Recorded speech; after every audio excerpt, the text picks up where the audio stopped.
The war is now over, and thousands of Jewish people, including Margot's parents, were killed in the gas chambers. She was unaware of her parents' death until later on. Bodies piled up and families were destroyed. The outcome of what the Nazis did was greater than what we had thought. That's what happened.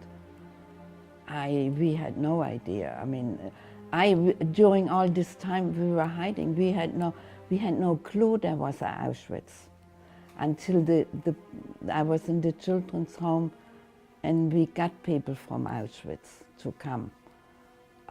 These were Hungarian people who were still in good shape, except one boy. He was already in town, but the rest of them, they were still in good shape when they came to Beaulieu. But I survived, and then we got in touch eventually after about 9 months, and she immediately said I should come, and of course I said yes. And it took 2 years for me to get here. And then I came here, my sister was married, had one child, lived in a one-bedroom apartment, and I stayed with them. And I had no anything other than, and I went to evening school to learn English. And in France, actually, when I was with this family, I took the children's primer and taught myself French to read and write. So this is how I learned French. Instead of dusting in the morning, I would go through the primers. And then here I went to evening school.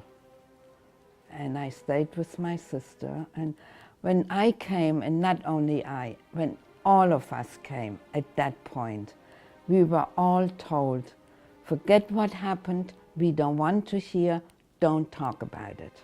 And this was true for me, for my sister, from anybody I met, and all the people who came at that time had the same reaction.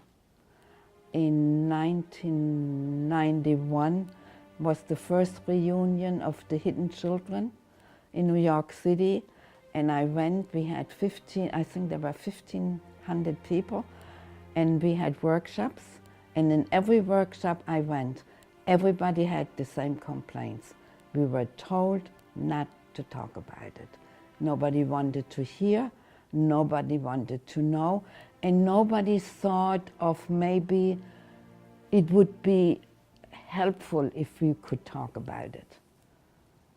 So this was very, very hard. When I met my husband, he was the one that would ask me questions. And he would, you